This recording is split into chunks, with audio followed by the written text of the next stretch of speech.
wanni dhuunfaa kiyya nama gaafachiise maaltu isaan ga'e ka dhuunfaa kiyya waan barbaadan ijaare waggaa meeqatti ijaare Abu Abdallah sane Abu Abdallah barreeffadha kanaafi wanni namni waanyuuf takka illee hin jiru waanyoon ammoo bakka hin geettu ila yasilu ila alhaasisi qabla an yumsara jeetan deebisaaf jeetan bardisee bar an ustaadota hundaan na beekaa silaa ji'aan ganaatitti jeetan silaa deebisaaf jeetan dhiise kaa hundaafuu waanyoodha hundaafuu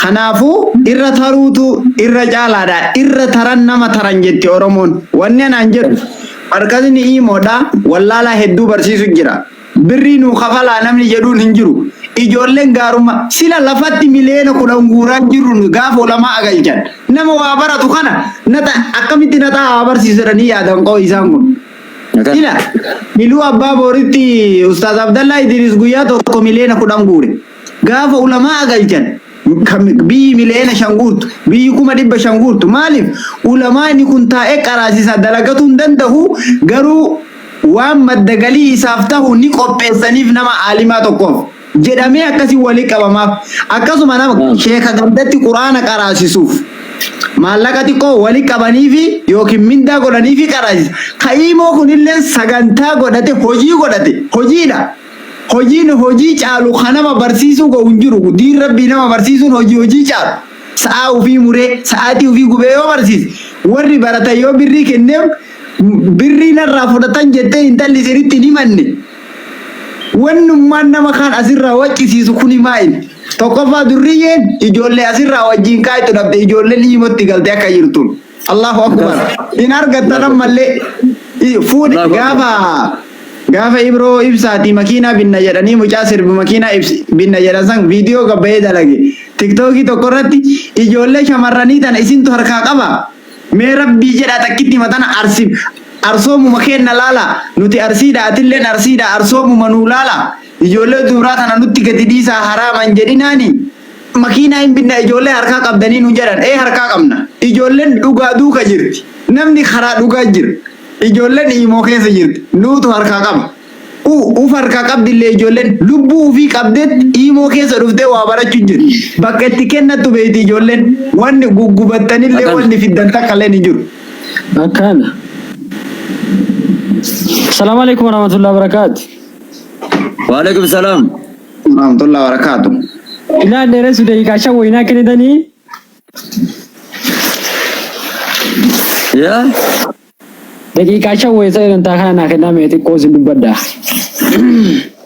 okay dakika sadi bada Abu Abdallah kenina hayya galatoma. Assalamu alaikum warahmatullahi wabarakatuh jecha asumaanu warri as jala jirtan hundi keessanuu sirriitti na dhaggeeffadha. Wanni jechuu barbaadu har'a jechuudha warri as keessa jiran warri jechuudha ustaazoti imoo irratti duulaa jiran warri jechuudha barattooti imoo irratti duulaa jiran warra jechuudha rabbiin garee sheexaanaa keessatti jala galmeessedha.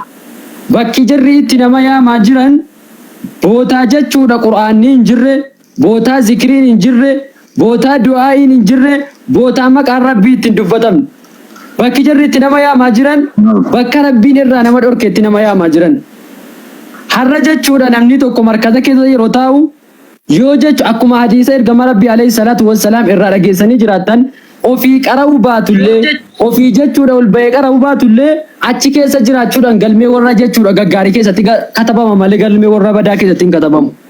Har'a jechuudha warri arkaana salaataa hin beekne warri shuruuxa hin beekne warri gara qiblaa hin beekne ol baatanii dubbattanuu dhiiftanus tokkuma jechuudha waan tokko dabaluu hin dandeessan hir'isuu hin dandeessan gara biraatiin ammoo fakkeenyaan namni isin irratti dubbataa jirtan barataan kaayyoo barnootaa qabu as hin jiru bakka isin teessanii odeessitan kana hin jiru barataan jechuudha kaayyoo barnootaa fedhii barnootaa qabu markaza keessaa hin beektani warri barsiiftan sa'aatii 24 markaza keessaan bahu yeroo qo'atuu fi yeroo qo'achiisu malee yeroo jechuudha dhufee isin dhaggeeffatu hin qabu jaamaanuma akka keessanii sila jaamaatu dubbata jaamaanuma akka keessanii irratti dubbattan tokko waan tokko fiduu hin dandeessan inni gara ustaazotii immoo ammoo dhaggeeffadha mee barataan ana jettan ilaa ustaazotiin jedhuun barataan jechuudha dhaxxanii guyyaa tokko baratanii jiraattan walakkaa sa'aatiitiif yookaan immoo sa'a tokkoof qabaa miidhagaa barataa qo'achiisa.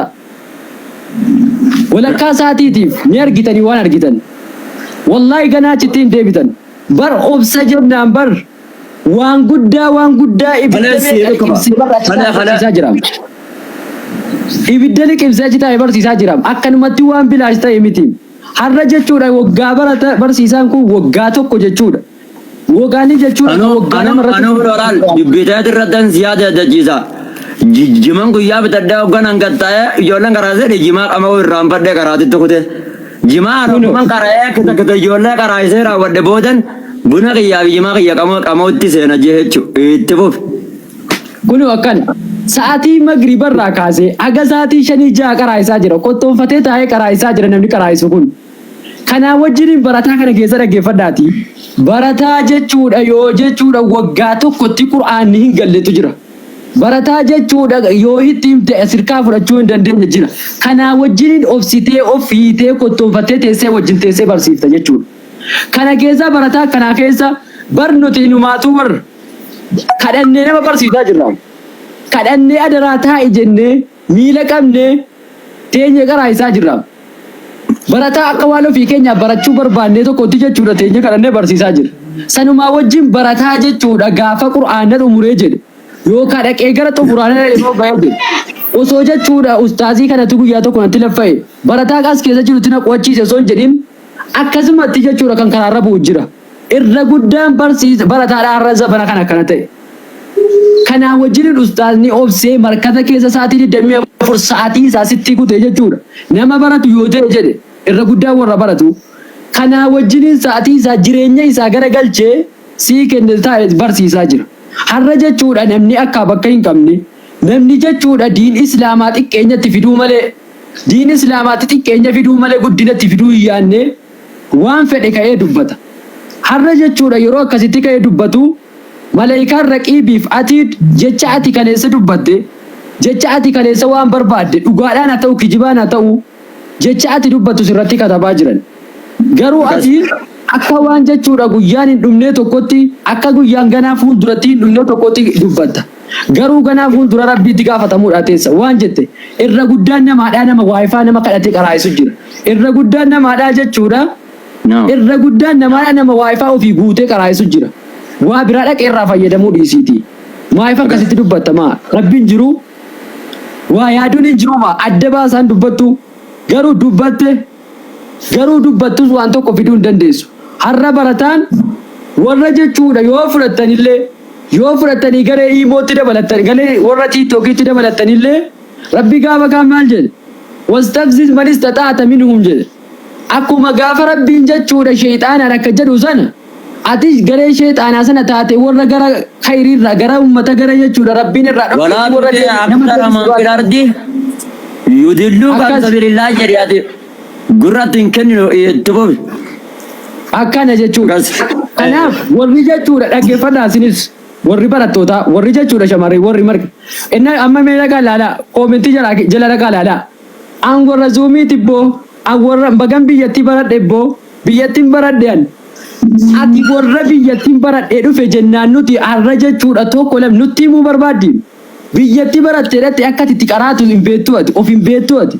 Warra zuum yoo taate har'a jechuudha inni sun diin qaraayisaa jira inni kun diin qaraayisaa jira wanti diina jidduutti taatu maaliif asitti maashaallah jetta asitti jechuudha baga jetta kan jeddoon ati sharrii facaaftu maaliif si barbaachise dandeessu qara'u yoo dadhabde immoo dhiisuudha gabaabsa wanti jechuudha haasita taate jidduu nama waliin akkasi inshallah Ustaz Bukhari galatooma isa kanaan inshallah waa galatooma inshallah fidadheera.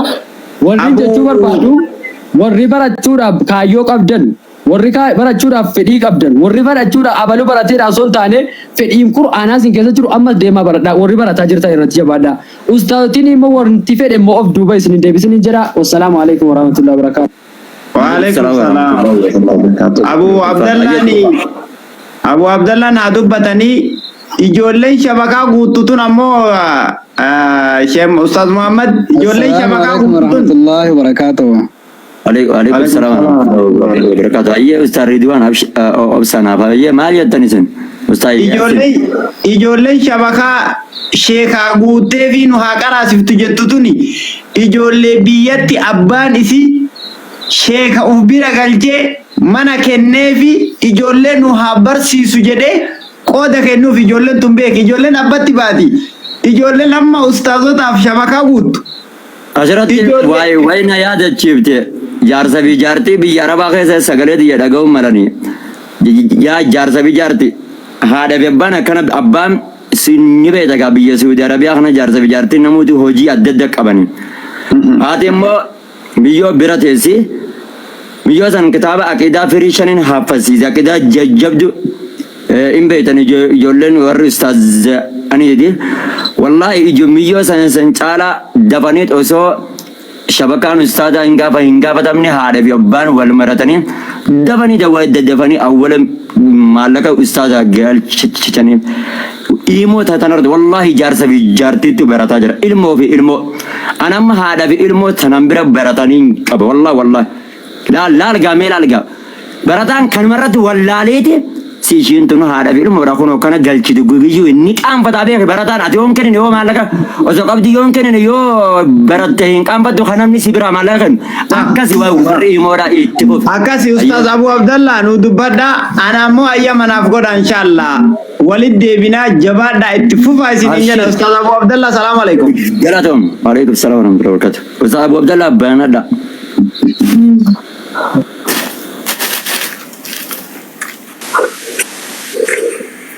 Ustaz Abu Abdallah. السلام عليكم ورحمة الله وبركاته. وعليكم السلام ورحمة الله وبركاته. Akkas.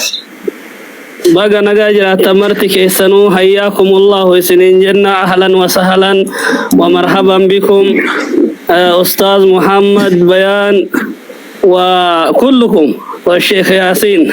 Baga nagaa jiraattani. Ani immoo inshallah haasaa guddaa waan hin haasoftaniif waan gabaabdu inshallah keessa baya. Tokkoffaa nabi rabbi alayhi salatu wassalaam sallallahu alaihi wasallam rahmataan ergaman suni kajaalalaan ergaman suni salawaatu rabbi wa salaamu alayhi ka rahmatummaa nu barsiisan ka tokkummaa nu barsiisan kan obbolummaa nu barsiisan maal jedhan beeytanii لا يؤمن أحدكم حتى يحب لأخيه ما يحب لنفسه. نعم. والله إيمان قوتو نمن تكون كيسن حقوان في جالة نبليس في جالة التجران.